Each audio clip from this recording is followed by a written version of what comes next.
Hembo this morning. Who was the last rookie first-round quarterback to beat the New England Patriots? Mark Sanchez, what's your guess? Hembo? You think it's you? Guess what? It's got to be me. You're right. Yes! It is. The answer is Mark Sanchez.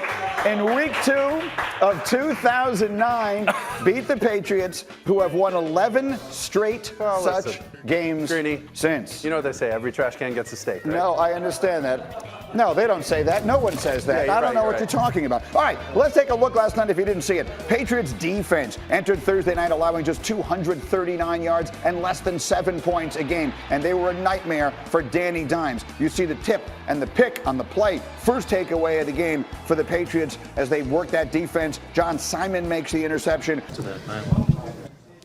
Just hold on to the ball. I was thinking about Bill, to be honest, because I didn't want to lose the football because I'd have been in some trouble. Just glad I didn't. Were you surprised Jones kept on testing Gilmore? Yeah, he's tripping. Yeah. Don't throw the ball anywhere near Gilmore. Darrelle Revis last night tweeted he's the best corner in football. Following yet another great defensive performance, Patriots now have the third best point differential through 6 games of a season in the Super Bowl era.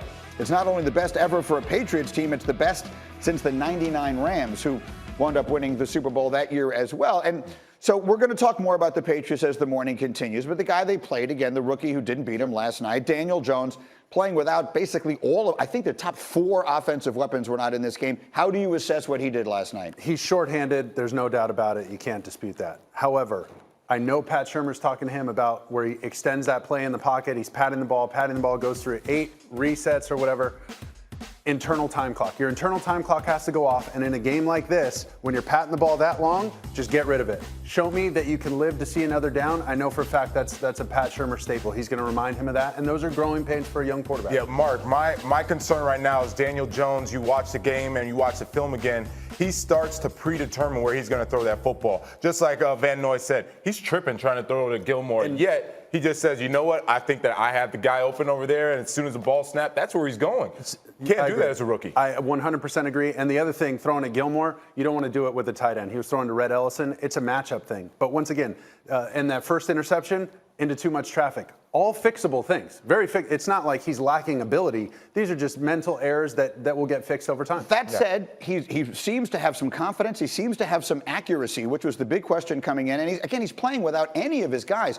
So when they get Saquon back and they get Sterling Shepard back and they get Evan Ingram back, as Daniel Jones continues to progress, does anyone else think this could be a decent offense by the time we get late in the season? That's why my concern is predetermining where he's going with the football. Once you have all your talent there, you shouldn't say, all right, snap the ball, and then this is where I'm going right now. Let your athletes make a play, get open, and then find somebody else. Give them time, offensive line, and he should be able to do that. But you can't start figuring out before the snap where you want to throw the ball. Look, we just made the point. Rookie quarterbacks don't succeed against Bill Belichick and the Patriots. This guy's the last guy who won a game in that spot. All things considered, without any of his weapons, I thought Daniel Jones played okay last night. Now let's run the hurry up with a few of the really big matchups this weekend. Eagles at Vikings. Bobby, what's the key to this game for you? Well, it's going to be the play action pass that get Dalvin Cook going, but you looked at what Kirk Cousins was able to do last week, finding Thielen down the field, did a great job with him in play action pass. That's where the majority of his yards came. I believe 81 yards to Thielen on play action passing last week. That is going to be the key for this Vikings offense and Kirk Cousins. Another very interesting game is the Saints at Jacksonville. Bridgewater against Minshew. Sanchez, what are you looking for? I'm all about Minshew mania, but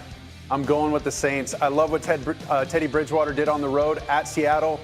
Sean Payton, master motivator. He's going to have this team ready to go. And whether Jalen Ramsey plays or not, I still think the Saints have too much juice. Kamara, they just have too much offense. Taysom Hill's got to get involved, though. Now, give them a lot of credit the way they've continued to win without Drew Brees. Next game, and this one is a monster game of the NFC West. 49ers at the Rams. Vilma, what's the key? Yeah, we're watching highlights of that 49ers defense because the 49ers have an identity. DeForest Buckner, D4, Quan Alexander, Nick Bosa. These are the 49ers, and that's how they built their team. Unlike the Rams, who don't have an identity right now, they are trying to find themselves. Can't run the football. Defense is slacking. lacking. Right now, you have a team in the 49ers ascending, the Rams descending. We need to find a way, the Rams, to win this game. If not, 49ers take it. And meanwhile, from that same division is Russell Wilson and the Seahawks taking on the Browns. Bobby, what is the key for the Browns as they try to bounce back from their beatdown Monday night? No one pushes the ball down the field better than Russell Wilson to Lockett and Metcalf. But the Browns have only given up a few passes over 20 yards in the air. They're getting Denzel Ward and Greedy Williams back. That should help eliminate the big play and keep Cleveland in the game until their offense can get going. Yeah, we'll see. One of the things they've not been able to do in any way is get Odell Beckham Jr. going. He and Baker Mayfield have just not been on the same page. Mayfield was 2 for 6 for 27 yards, targeting Beckham in last week's loss to the 49ers. The past 2 weeks, they have the worst completion rate by a quarterback-receiver combo in the entire NFL. And Odell Beckham talked about that this week. I hate losing, period. So anytime we lose and I don't feel like I did anything to help win the game, I'm going to be frustrated. It's just the bottom line. I'm a winner in my heart, and I hate losing. So I feel like I was brought here to help. I feel like I was brought here to help this team win, and that's all I want to do. So if it has to be handoffs, like, it's whatever. Just finding ways to have successful plays, not just give me the ball to appease me or anything like that. Sounds funny, just got to do better, do more to get open, do more when we do get an opportunity. That's really it.